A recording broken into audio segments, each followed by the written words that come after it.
Welcome back. Our last guest is a jazz virtuoso, pianist, and composer and producer. He's also known as Mellotones. He's got it going on. He's been around. He's down by law, and he knows his way around. He joins us to speak about his rise in the music business and reflect on the inspiration behind his artistry and so much more. So please welcome to the show, Cameron Campbell. Mellotones in the house. Thanks for having me, Bob. Hey, welcome. You see, this is not in the way. This is a big help, by the way. So wait a minute. So you've been down for a while, and you've been moving around town. Yeah. And you've been in this jazz thing. Jazz? Do you play saxophone and everything? Well, I just play piano and drums as well, a little bit. But piano's my main instrument. That's where all the work is for me. Yeah. How did you get involved?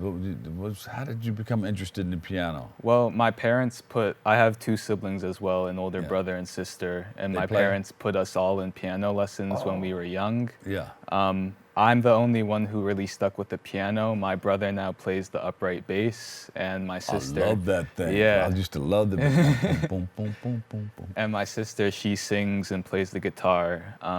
So we're all still in music, but they just put us in lessons when we were really young. I just developed a love for it and a passion for it, and decided that's what I wanted to go into. Yeah, so you made a lot of music in the house. Yeah. Did you drive the neighbors crazy for a little while? I mean, I'm sure when I was young, yeah. and I was just, I started when I was 3 years old, and I'm sure I was just banging on the piano, so I'm sure I drove my parents crazy as well, but. What was the first thing that you played, or the first thing that you learned how to play? Do you remember? Man, I don't know if I can remember. I played, back then I was playing.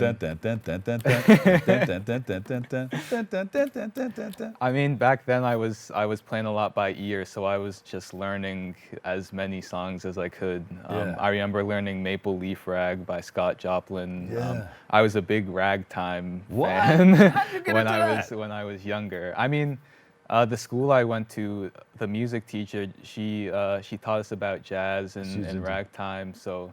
Yeah, I was just exposed to a lot from a young age. So you stuck with that genre of music, jazz? Yeah. There's a lot of history started in the U.S., of course. Yeah, and New York is the epicenter of jazz. I mean, going back to the 30s, 40s, and 50s, that's where the modern language of jazz was created. People like Charlie Parker and Dizzy Gillespie. Shucks. You take them back to the tradition. Yeah. I mean, those are the people that I've studied and had to really analyze in order to have a foundation in the tradition to then progress it forward, of course. Yeah. Would you consider Wynton Marsalis and those cats as comprehensive jazz as opposed to the traditional jazz, like the Thelonious Monk and all those guys? Well, Wynton and Branford and his brothers, they're obviously building on what came before them as well, but jazz gets this reputation of being old people playing the music, background music, elevator music. But when the Marsalis brothers came onto the scene, they really brought like a young spirit back into the music back in like the 80s and 90s. So did you meet them yet? I haven't gotten a chance to meet them. Oh, you gotta meet them. He's over at the what's the theater over there on 61st Street and Lincoln Center. Lincoln Center, yeah. He runs that. You give him a call. He'll be happy to see you. I've done a few things with him. He's a nice guy. Nice. His brothers too. So where do you want to take it from here? Man, I'm just trying to put myself out there as much as I can. I'm playing gigs around the city at like Smalls Jazz Club, for instance. The Django is another club that I play at frequently. I'm just trying to have a good work ethic about it, and I'm getting more into like the business side of it as well. Oh, you gotta learn the business. Yeah, I'm starting to have a little bit of an affinity for that as well. Are you working with somebody on the business side to teach you more about it? I mean, I've been booking gigs. Oh, you do it yourself? Yeah, I mean, back in like 6th grade, my mom and I used to go to nursing homes in person and see if they'd have me play there. So I've been kind of learning how to like book myself since then, and Yeah, I mean, doing it now by email is a lot easier than having someone tell you no to your face. Yeah. Well, you know, the But nursing homes and everything, they'll make sure you get paid. It's the places that you go to where, you know, you go there and you do the job, and then if you don't straighten everything out beforehand, they say, Yeah. oh, we didn't make what we thought we would make at the door, so Yeah, here's $100 bill. you gotta So have wait a a minute, I just contract charged you and- $100 bill. What about the rest? So we don't have a contract, so you know, here's $100. So you know, yeah, I'm Yeah. glad you're knowing that, because a lot of people, I'm glad you're learning that. For sure, for sure. Did you ever think about collaborating with your family, your sisters and brothers? Well, I play with my brother all the time. Yeah. I lead a trio and a quartet, and my brother is the bassist in that. Whenever I can have him play with me, he's getting around, getting gigs a lot as well. So he's starting to become a little bit hard to nail down even for me. But yeah, my sister, she used to sing jazz, but now she more so just likes to play guitar and sing in her spare time for fun. She studies political science. Oh, so, good. Yeah. So you're in charge of a trio and a quartet? Yeah. I mean, So who's this trio consist of? the trio you and your- is my brother on bass, and then various drummers will have one of my good friends, Miguel Russell, on drums, or my friend Cabello Makatla, or there's a drummer who's very well known in the scene, Jonathan Barber, as well. Sometimes I get to play with him. And then I'll add on like a friend, Adam Lamoureux, on tenor saxophone to like make it a quartet. Or yeah. How important is that rhythm section, the drums and everything? And I mean, bass? that's everything. That lays down the foundation. I mean, Yeah. jazz obviously is a black art form, comes from African music. The Yeah. drums, that's a form of communication. Oh, hey, talk about it. Talk about it. Go ahead. Go ahead. And the piano is actually a percussion instrument as well. So and James Brown actually considered all the instruments in his band a drum. So Yeah. I kind of like to have that mentality and that communication aspect, and we're all feeding ideas off of each other and listening to each other, and that's the only way to make the music. What is improv and what is call and response?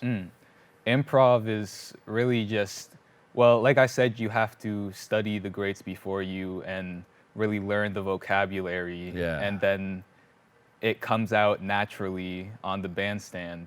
And Let me hear you say, ho. oh, Yeah. yeah. And that's instruments are call- talking to each other. That's call Like and the- response. Yeah, So yeah, that's yeah. an example of that. I could play something, and then the drummer plays the same Yeah, rhythm, yeah. and the tenor player plays something, and then the bass player catches it. So yeah, it's just I'm glad you mentioned about the drums being a form of communication, because during slavery, you couldn't use the drums because of that. It was a form of communication. They didn't want you to communicate too well.